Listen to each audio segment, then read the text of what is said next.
ఏమిటైంది? చూస్తున్నాను. ఏమిటి చూస్తున్నావు? ఆయన నా జాకెట్ ని నైసుగా నాజూగా రుద్దుతుంటే చూస్తున్నాను. నైస్ గా నాజుగా రుద్దుంటే అలా ఊగుతూ చూడాలా? అలా ఏమయ్యా ఇంకా ఏం చెప్తావు? పెట్టేది ఎక్కాల. ఏమిటది? అదే ఇస్త్రీ పెట్టే. వేడెక్కడ రుద్దులేవా? కట్టండి. ఏ రుద్దిన ఉపయోగం లేదండి. అదే ఏడెక్కిన తర్వాత రుద్దితే చక్కగా అడుగుద్దండి. మనం ఒకసారి సెలవు చేసి వదిలితే 15 రోజుల తర్వాత మన పేరు చెప్పుకోవాలి. అది మన స్టైల్.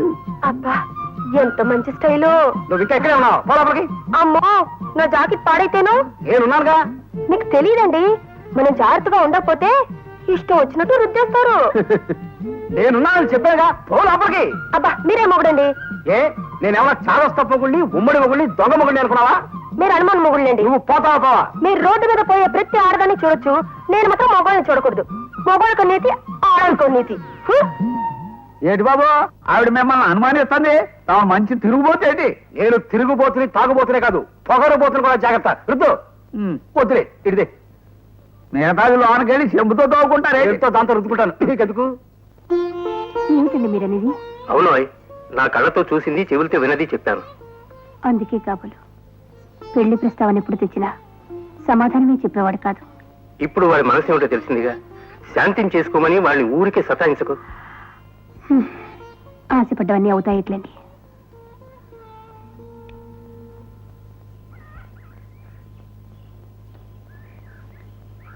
ఇదేమిటి ఈ అవతారం ఎత్తావు ఇవాళ?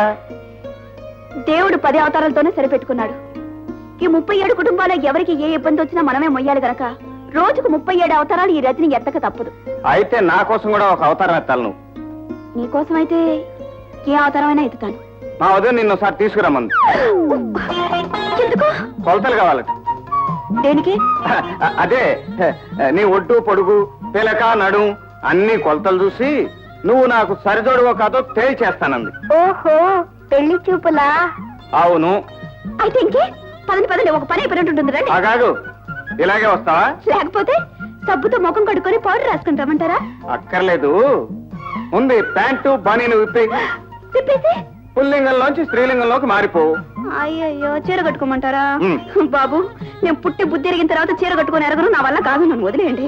సరే కట్టుకునేవాడిని, నాకు తప్పుతుందా? నేను కడతాను చీర. ఈ ప్యాంట్ మీద కడతారా? Pant pant విప్పను. విప్పకపోతే మన పెళ్లి మరో ఏడాది వాయిదా పడిపోతుంది. వద్దు బాబు వద్దు, నేనే చీర కట్టుకుంటాను. సర్లే నీ ఇష్టం వచ్చిన పద్ధతిలో కట్టుకుంటా. డాడీ డాడీ బాబాయ్ ఎవరో ఆంటీని తీసుకొస్తున్నాడు.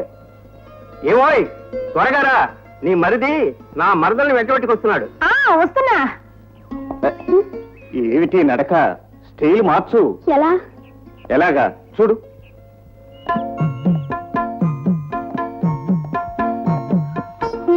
రా రజని. వదినా వదినా, ఈ అమ్మాయి రజని. ఏది నాతో పాటు ఇంతకు ముందు వచ్చిందే. పారాన్ని రాయించుకునే వరకు వచ్చి పారిపోతే ఎలా? రా.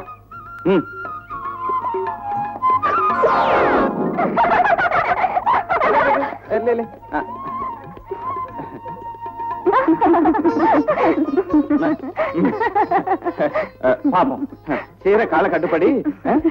బావా చీర కాలి కట్టుపడ్డం కాదు, కాలే చీర కట్టుపడి ఉంటుంది. Correct correct. ఈనాడు చీర కట్టడం. పాపం మా తమ్ముడు వాళ్ళ ఉదయం దగ్గర మార్కులు కొట్టేయడానికి హఠాత్తుగా చీర కట్టి తీసుకొచ్చుకుంటున్నాడు. మమ్మీ ఆంటీ ఏడుస్తుంది. అరే రజని, అరే ఏంటిది? ఊరుకు. నన్ను క్షమించండి. కండవాళ్ళ ఆత్మీయతకు అనురాగాలకు దూరంగా పెరిగిన అనాథని నన్ను నేను రక్షించుకోవటం కోసం మొగరాళ్ళ తలపెరుస్తున్న నేర్చుకున్నదే తప్ప ఆచారాలు సంప్రదాయాలు అలవాటు చేసుకోలేకపోయాను. నాకెవరు చెప్పలేదు, చెప్పడానికి ఎవరు లేదు కూడా. ఊరుకోమ్మా, ఇక నుంచి నువ్వు అనాథం కావు. మా రవీంద్ర కాబోయే భార్యవు. ఈ ఇల్లు నీది, మేమంతా నీ వాళ్ళం. అదేమిటి మమ్మీ, బాబాయ్ చేసుకునేది శాంతి పిన్ని కదా, ఈ ఆంటీ అంటావే? తప్పమ్మా, ఈ ఆంటీయే బాబాయిని చేసుకునేది. For more updates, like, comment, subscribe to our channel. Hey darlings, గంటని click చేయడం మర్చిపోకండి.